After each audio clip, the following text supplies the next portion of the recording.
کوئی ماننے والا نہیں تھا. کیوں؟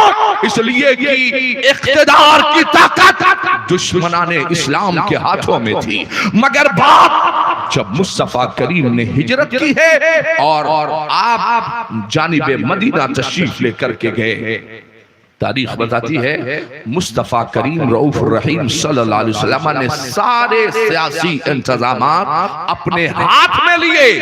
تاجدار مدینہ ہوئے. 53 سال تک بیٹیوں کے قتل کے خلاف ابھیان چلایا جاتا رہا، مگر ایک بھی بیٹی کا قتل رکنے کا نام نہیں لے رہا تھا. شراب کے خلاف ابھیان چلایا جا رہا تھا، مگر ایک بھی ٹھیکہ ٹھیکی بند ہونے کا نام نہیں لے رہا تھا. مگر جیسے ہی آمنہ کے لال نے اپنا بائلاج اور اپنا گھوشرا پتر جاری کیا، اگر میری حکومت بنی، اگر میری سطح آئی تو زمین پر پھر کسی بیٹی کو آج کے بعد قتل نہیں کیا جائے گا. پھر زمین پر شراب کے نام پر کسی بیٹی کی عزت لوٹی نہیں جائے گی. پھر زمین مدینہ پر اور حدود مدینہ پر باہر سے آنے والے لوگ آپ پر حملہ نہیں کر سکیں گے. ایک بائلاج جاری کیا ہے مصطفیٰ کریم رؤوف الرحیم صلی اللہ علیہ وسلم نے. حضرات تاجدار مدینہ بنے. تاجدار مدینہ کو یہ عشق میں ڈوبا ہوا ایسا جملہ نہیں ہے کہ محبت میں دیا جا رہا ہے. حقیقی طور پر میرے کریم آقا تاجدار مدینہ بنے. مدینے کا تاج مصطفیٰ کریم کے سر نبوت پر سجا دیا گیا اور اس کے بعد اعلان ہوا تھا، اے لوگوں آج کے بعد کوئی اپنی بیٹیوں کو قتل نہیں کرے گا، اس لیے کہ ہر پیدا ہونے والی بیٹی اپنے باپ کے لیے رحمت ہے. رحمان آپ ذرا غور تو کرو. اور جشن غوث الورا منانے والوں، آؤ ذرا قریب سے تاریخ اسلام کا مطالعہ تو کیا جائے. مصطفیٰ کریم نے کہا تھا آج کے بعد کسی بیٹی کو قتل نہیں کیا جائے گا، اور وہ سرکاری اعلان. اس کے بعد سے زمین پر ایک بھی بیٹی کا قتل نہیں ہوا. موٹر سائیکل کی ڈگیوں اور ٹرک اور ٹرالے پر بیٹی بچاؤ بیٹی پڑھاؤ ابھیان کے نعرے لکھا دینے سے اگر زمین ہند پر بیٹیوں کو انصاف مل پاتا تو میرا یقین ہے نہ آصفہ ماری گئی ہوتی اور نہ دلی کی نربھیا کا قتل ہوا ہوتا.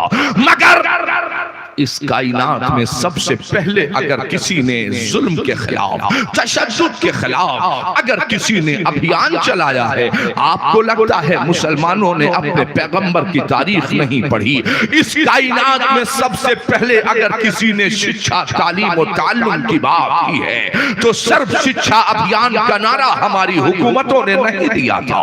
اس کائنات میں سب سے پہلے صرف شکشا ابھیان کا نعرہ طلب العلم فریضۃ علی کل مسلم و مسلمہ کا نعرہ آمنہ کے لال جناب محمد رسول اللہ صلی اللہ علیہ وسلم کی ذات بابرکات نے دیا تھا.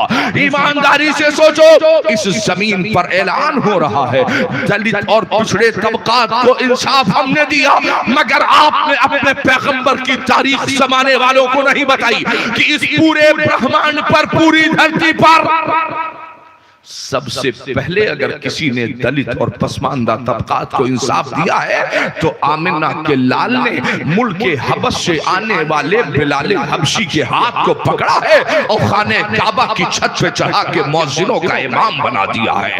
ہم نے پیغمبر اسلام کی تاریخ نہیں پڑھی. لوگ کہتے ہیں بلال بڑا فدائی تھا مصطفیٰ کریم کا، مگر سوچو تو ذرا کہ پیغمبر اسلام کا کردار کیا کہہ رہا تھا. آؤ ذرا تاریخ پتہ چلے گا. ان علماء کی معیت میں، ان علماء کی صحبتوں میں آؤ. بلال حبشی قبول اسلام سے پہلے مصطفیٰ کریم کا گزر رات کی تنہائی میں ایک راستے سے ہوا. اللہ کے حبیب نے دیکھا کسی کے کراہنے کی آواز آ رہی ہے. نبی محتشم واپس پلٹے، دروازے کے راستے سے آئے. آپ نے دیکھا ایک شخص ہے جو بخار کی شدت سے پریشان ہے. اللہ کے حبیب نے پوچھا کون ہو، کیا نام ہے؟ بلال. کام کر رہے ہو، بخار ہے تمہیں؟ فرمایا ہاں، لیکن صبح ہوگی تو میرا مالک مجھے بڑی سزائیں دے گا.